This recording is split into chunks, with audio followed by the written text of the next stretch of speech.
안녕하세요 부모님들. K인의 부모 배움터에 오신 걸 환영합니다. K 아빠입니다. 오늘 이야기할 주제입니다.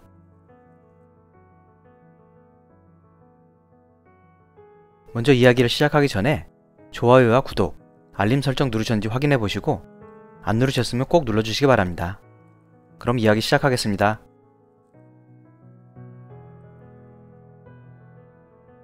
오늘의 주제는 동기부여 첫 번째 영상에 이어지는 이야기입니다. 지난 영상에서는 동기란 무엇인지, 동기에는 간단하게 어떤 종류가 있는지, 동기부여가 왜 중요한지를 살펴보았습니다. 이번 영상에서는 좀 더 실용적인 이야기를 해볼까 합니다. 지난번 영상에서 외주적 동기와 내주적 동기에 대해 간단히 이야기해보았습니다. 거기에서 연결되는 이야기인데요. 제 학생들이 교사가 되려는 사람들이다 보니 항상 이 친구들의 동기가 뭔지 물어보게 됩니다. 어떤 친구들은 가르침에 대한 흥미나 적성이 주 동기고, 어떤 친구들은 교육의 가치와 신념을 동기로 들죠. 또 다른 친구들은 교사가 좋은 직장이라고 생각하고, 어떤 친구들은 세계를 여행하면서 영어를 가르치겠다고 합니다. 하지만 누구도 어떤 동기가 유일한 동기라고 생각하지는 않습니다. 스스로의 교육에 대한 신념을 추구하면서 직장으로서 갖고 싶은 친구들이 있는가 하면 세계를 돌아다니며 새로운 경험을 할 수 있고 영어를 가르치며 돈을 벌 수도 있겠다 생각하는 친구들도 있죠. 이와 마찬가지로 우리 아이들 역시 외주적 동기와 내주적 동기 모두를 필요로 합니다. 외주적 동기는 밖에서 안으로의 동기입니다. 외부에서 주어지는 보상이 아이들의 행동이나 노력에 영향을 미치죠. 따라서 외주적 동기를 부여하는 것은 생각보다 간단하고 쉽습니다. 단기적인 효과도 기대 이상이죠. 예를 들어 아이가 시험을 잘 보면 꿈에 그리던 게임기를 사준다고 할 경우에는 아이가 엄청 열심히 공부하겠죠.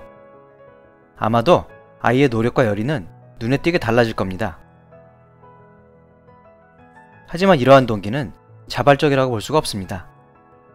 그래서 때로는 아이들을 외부적인 보상이 주어져야 움직이는 수동적인 학습자로 만들기도 하고, 아이들의 성취나 노력이 그 보상의 강도에 따라 달라지기도 하죠. 예를 들어 더 갖고 싶은 보상이 주어지는 일에는 노력을 더 하지만, 그렇지 않을 경우에는 노력을 덜 할 수 있습니다. 이와 달리 내재적 동기는 안에서 밖으로 나가는 동기입니다. 어떤 일을 시작하고 계속하는 힘이 아이들 스스로에게 있는 거죠.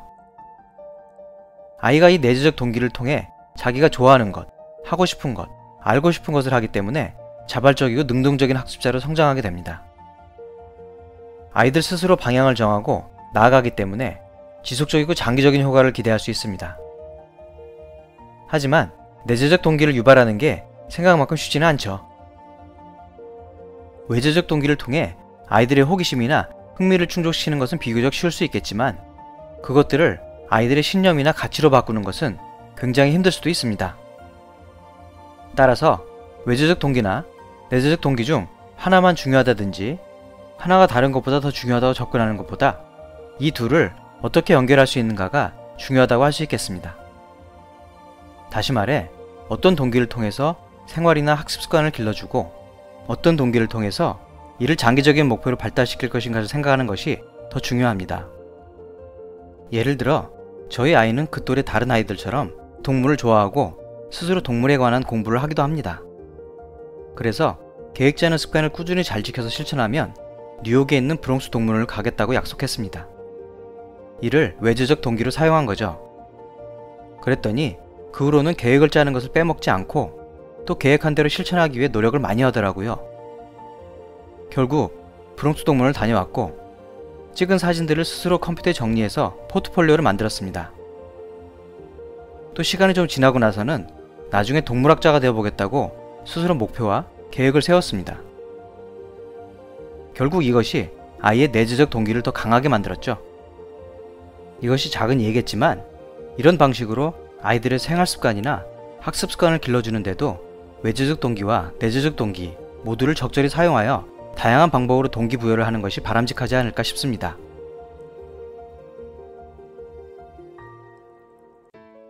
제가 미래 교사에게 강조하는 것이 바로 아이들과 상황의 다양성입니다. 나중에 이 이야기를 다른 영상에서 더 자세히 다루겠지만 아이들은 성격이나 성향이 다르고 지식과 경험이 다르고 좋아하는 것과 싫어하는 것이 다릅니다. 또 교육의 환경이나 상황도 다양하죠. 바로 이러한 차이에 따라 교사들이 취해야 하는 접근법 역시 천차만별이죠.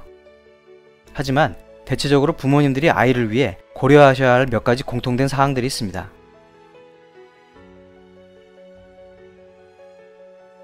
아이에 대해서는 부모님들께서 가장 잘 아시겠지만 내 아이를 잘 이해하려면 대화나 관찰을 통해 아이가 관심을 두고 있거나 잘하는 것, 하고 싶어하는 것을 알아보는 것이 필요합니다. 그중 대화는 아무리 강조해도 지나치지 않죠. 아이와 꾸준히 대화를 하시면서 아이가 생각하는 길이 무엇인지, 아이가 바라보는 세상은 어떤 것인지 알아보세요. 부모님의 시선에서 아이를 바라보려고 할 게 아니라 아이의 눈높이에서 보여지는 세상을 함께 바라보려고 노력해보세요. 단순히 그건 맞아, 그건 틀려가 아니라 어떻게, 왜 아이가 그걸 옳다고, 그러다고 생각하는지 먼저 찾아보시는 게 좋습니다.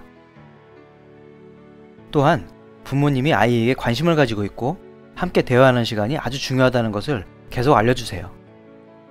이것이 효과적으로 아이들에게 동기를 부여하고 아이들이 계속 발전해 나갈 수 있는 힘을 주는 첫 단추가 아닐까 생각됩니다.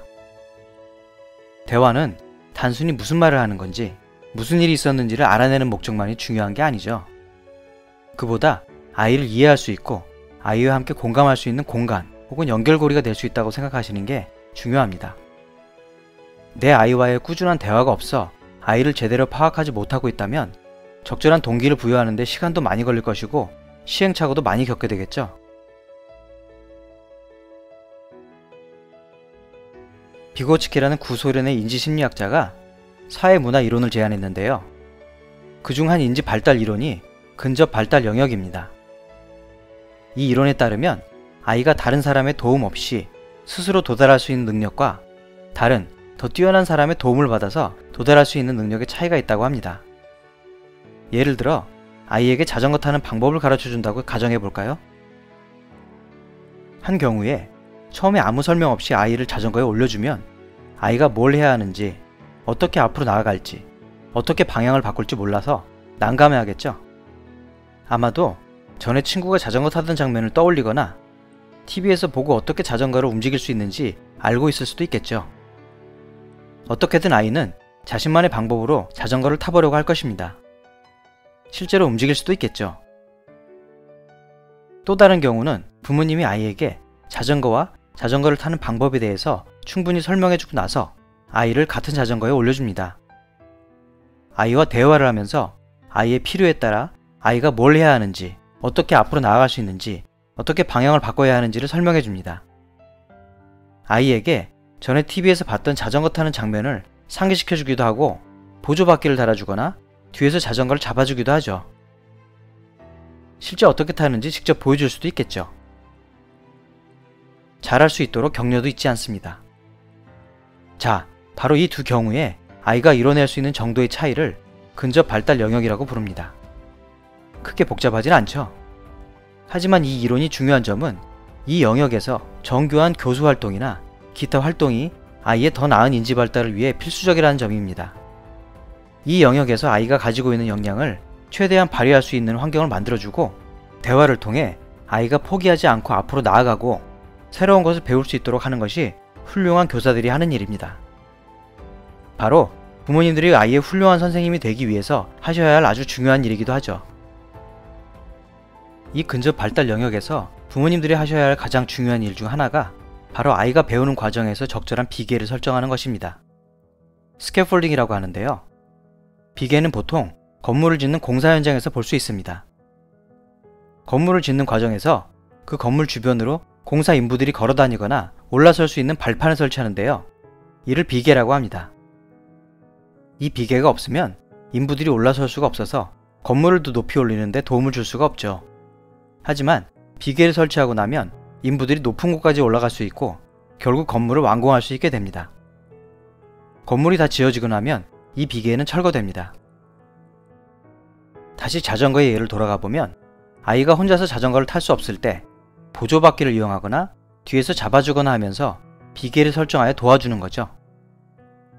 나중에 아이가 자전거에 익숙해질 경우 이 보조바퀴를 빼거나 자전거에서 손을 떼면 비계가 사라지면서 아이가 스스로 자전거를 탈 수 있게 되겠죠. 이처럼 아이의 학습이나 동기부여를 위해 얼마만큼의 비계를 얼마만큼 높이로 얼마나 오래 설정할지를 결정하는 것이 부모님의 중요한 역할 중 하나입니다. 다시 말해 부모님들께서 아이의 인지나 언어 발달 그리고 학습을 위해 어떤 기준을 가지고 어떤 방향에서 얼마만큼 도와주실지를 결정하는 것이 아주 중요합니다. 이 부분은 아래에서 조금 더 얘기하도록 하겠습니다. 앞서 내려진 결정에서와 마찬가지로 부모로서의 역할에 대해 주의 깊게 생각하고 결정하는 것이 필요하고 지속적인 노력과 수행 역시 필요합니다. 이 또한 항상 정해진 건 아니고 상황과 필요에 따라 유동적인 결정과 수행이 필요합니다. 이 부분은 부모님이 훌륭한 선생님이 되기 위해 끊임없이 생각하시고 도전하셔야 하는 끝나지 않는 숙제라고 할 수 있겠습니다. 한 가지 경우를 생각해 볼까요? 아이가 복잡한 수학 문제를 풀지 못해 힘들어하고 있습니다. 아이를 도와주기 위해서 다음 둘 중 하나를 결정하셔야 합니다. 어떤 쪽을 선택하시겠습니까? 물론 다른 방법도 있지만 이 경우에는 두 가지 방법만 고려해 보도록 하겠습니다.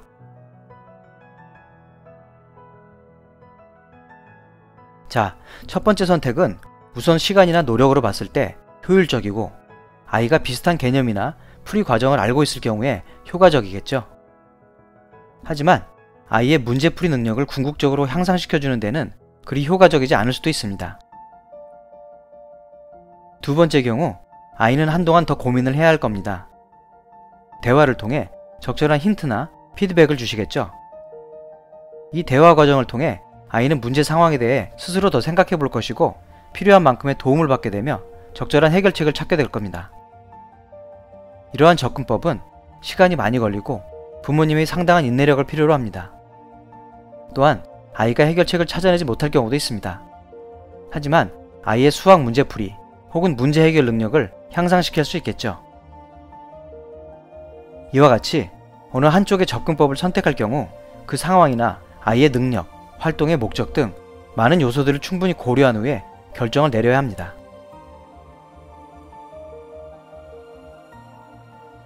또 다른 동기부여 방법은 다양한 활동을 통해 아이의 문제 해결 능력과 자기주도적 학습 능력을 길러주는 겁니다. 이때 아이의 능력이나 관심사에 맞는 의미 있는 문제를 내주고 아이가 주어진 문제를 능동적으로 해결할 수 있도록 기회를 주는 것이 중요합니다. 결과보다는 과정을 중시하는 거죠. 이러한 활동은 과업중심 교수법과 관련이 되어 있습니다.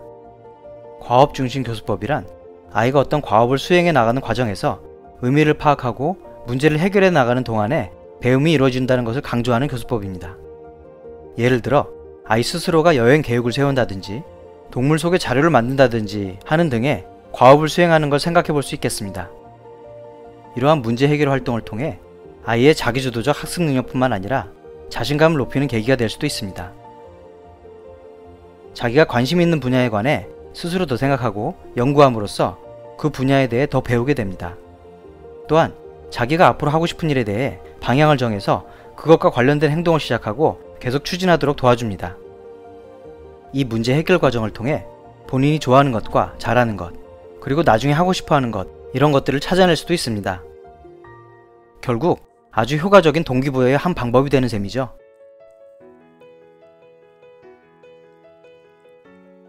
어떤 활동을 수행 중이거나 마치고 난 후에는 적절한 보상과 피드백이 반드시 필요합니다.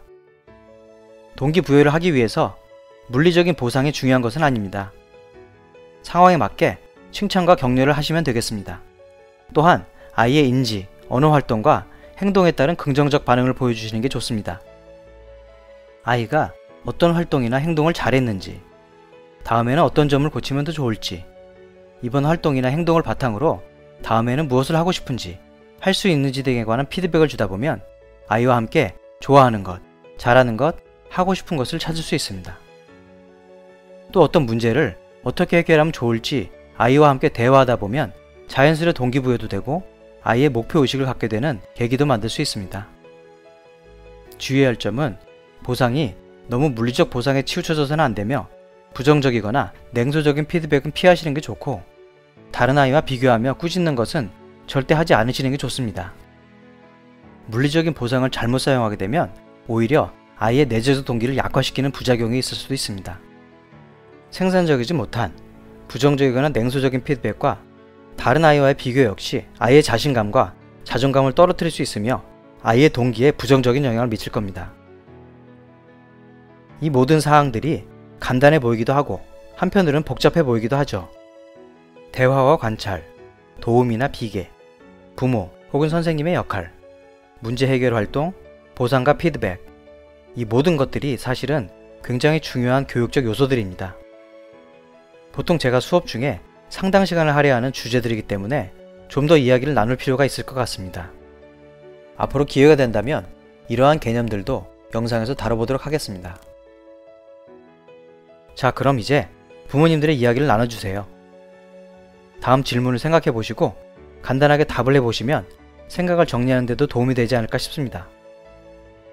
댓글로 남겨주시면 다른 구독자분들과도 소통하실 수 있겠죠.